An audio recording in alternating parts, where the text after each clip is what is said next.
Hello, this is Julian with Coffee Reviews, and today we will be reviewing the Juan Carlos Huanca Wash Process Bolivia from Luminous Coffee. And there's the box right there. And I'll go ahead and take you around the box, as I do believe that Luminous has the best packaging in the game. But yes, Luminous, based out of Henderson, Nevada. And this is their third ever appearance on this channel, having previously reviewed a heavier processed Panamanian coffee, as well as a wash processed Kenyan coffee that I enjoyed so much it ended up on our top 10 coffees of the year list as an honorable mention. So since then I have had an eye on this coffee roaster when I saw them release this Bolivian coffee, which caught my attention for two big reasons. And unsurprisingly, the first reason being that it is a Bolivian coffee. And I've said in the past that we're going to make an effort to review more origins, and I do find Bolivia to be one of the most underrated, if not the most underrated origin out there. In addition to that, it is a geisha, so a Bolivian geisha should make for an interesting review. We'll see how this one turned out, as this right here is day 41.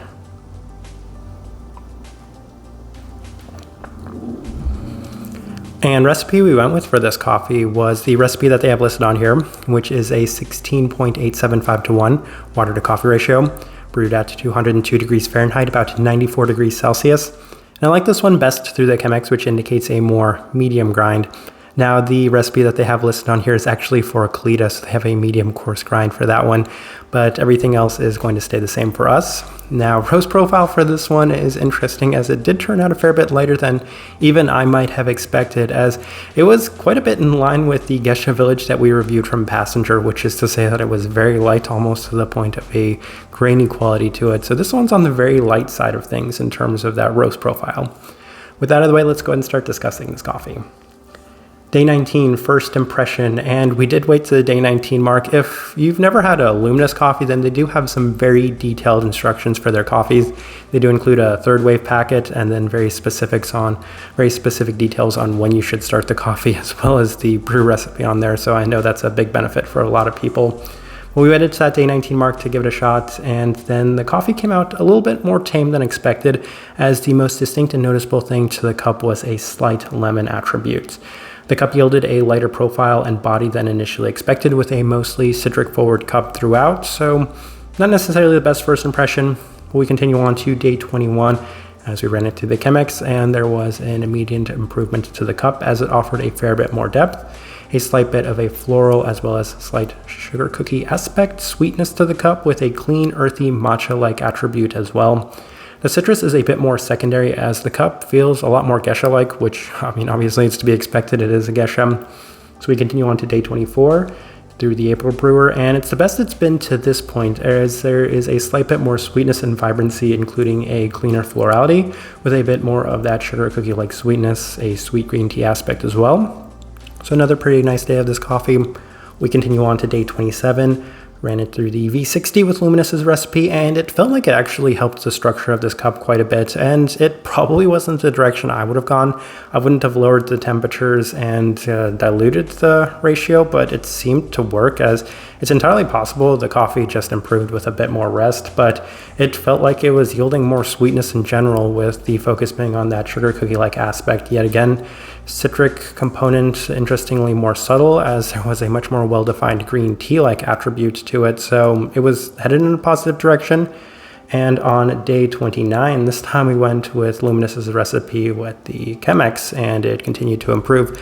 Best day the coffee had been up to that point, as it started tasting like a matcha latte for me. And I don't think I've ever actually mentioned it before, but if I go to a coffee shop and I don't like their drip or pour over offerings, then I usually end up getting a matcha latte, because I really, really like matcha. It's actually one of my favorite things.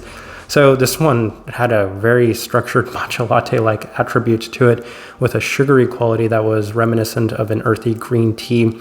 Citrus was also decreasing, so this was the best day it had been up to this point, and from this point going forward, the coffee became very consistent. Day 33 experience with the V60, and I decided that I was just going to continue with the Chemex from that point going forward, as there was a slight bit more sweetness in the Chemex version. This one continues to taste like a matcha latte, so a matcha latte with a very light vanilla sweetener to it. That's that kind of cookied sweetness I'd experienced previously, and also that floral aspect that's present within this one. So Another nice day, but day 35, it's very easy to describe this coffee. This might be one of the most easy to describe coffees I've ever reviewed on this channel, as it's super clean at the forefront. It tastes like a mix of a more sweet and earthy matcha green tea latte with a floral vanilla sweetness to the cup and a slightly complementary citric aspect as well. That's very easy to describe. That's what this coffee tastes like for me, and it's one of the most obvious and blatant, straightforward experiences I've had for a coffee that in theory is this delicate. Day 38 kept the recipe the same, and it continues to yield one of the most consistent cups we've ever reviewed, as the sweet earthiness is at the forefront and remains lingering throughout.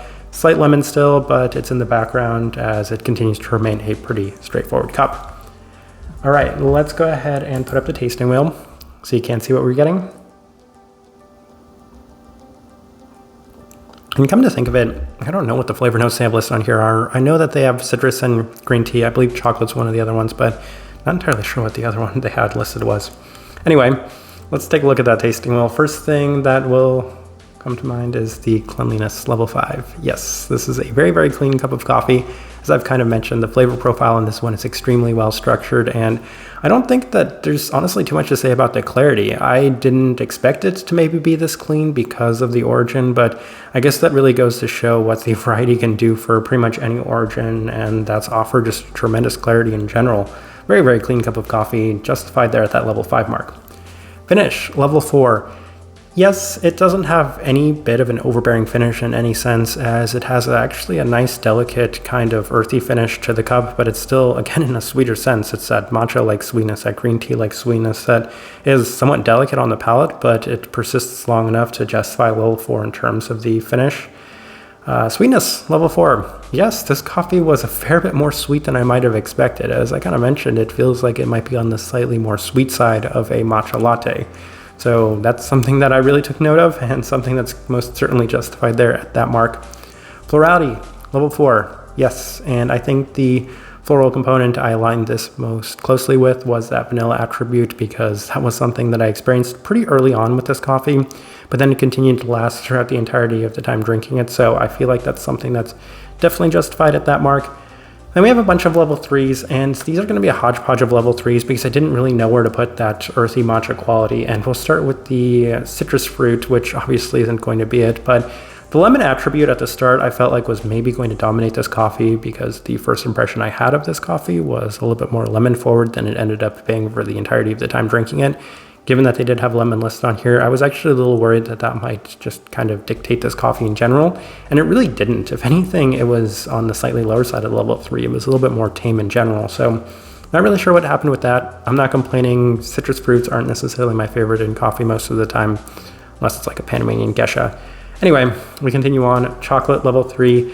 That's one of the tricky things because I didn't necessarily know where to put the vanilla attribute on this one, but this felt like a pretty good fit because I often say that the chocolate and vanilla can be used in the tasting wheel kind of interchangeably, but I still lump this a little bit more in terms of the florality. If anything, there was a slight chocolate. It was that kind of floral chocolate, and it was on the slightly more tame, delicate, lower side of things, so maybe the lower side of the 3.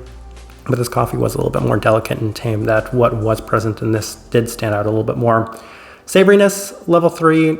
Yeah, green tea's not quite as savory as maybe like a black tea, but even then, this is kind of the best place I could spot that earthy component. But even then, it wasn't an overly savory earthiness, if that makes a whole lot of sense, because if there was a place to put the earthiness within this coffee, then that's where I would have put it in here, but I didn't find a really good place to put it on this tasting wheel. It just really seemed to be interesting, as it did continue to remain more sweet with this coffee. Acidity, level 3, that's another surprising thing. Given how light this coffee is, I might have expected a little bit more acidity, but this one wasn't necessarily the most bright coffee, and part of that might have been attributed to a lower concentration as well as some lower temperatures in general, as adjusted to by their recipe on here. So that's another interesting thing to me. Body, level 2, it is a geisha, but even then it had a little bit more texture and body than typically geishas have, so it was on the higher side of things relative to other geishas. But yeah, I feel like there's a lot to discuss in this tasting wheel, because this coffee, while it didn't necessarily have a great depth or complexity to it, it did have some very strong and clear defined profiles to it, and as a result, this tasting wheel looked a little different than I probably expected going into it, and I do think this is actually a pretty good representation of what I was getting from this coffee. All right, so my overall thoughts and impressions of this coffee, I actually really like this one, and I was kind of surprised. Maybe this feels like a little bit of a guilty pleasure coffee, but I could see this being in our top 10 coffees of the year list as well, maybe as an honorable mention, but at the same time, since it is a Bolivian coffee, it entirely stands a chance of finishing in that top 10 altogether, mostly because it is a different origin than a lot of the stuff we have been reviewing up to this point. And as I've kind of mentioned, I really like matcha in general, so having this be a very sweet matcha-like cup of coffee is a nice winner for me. In addition to that, some great clarity. I've always said if you're going to offer me great clarity, then I'm going to really enjoy the coffee. So the cleanliness being really high, the florality being really high, the sweetness being really high. The only thing that this coffee is missing is maybe a strong fruit component to it.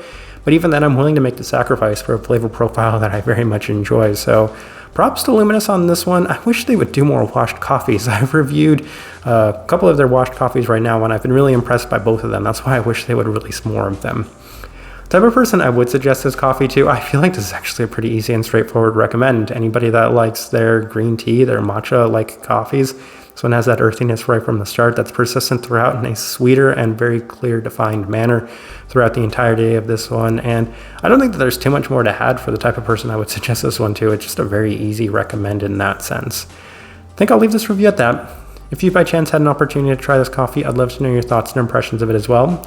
If you're enjoying the content, give this video a like, subscribe if you're not already subscribed. This right here has been a review of the Juan Carlos Huanca Wash Process Bolivia from Luminous Coffee. Thank you for watching.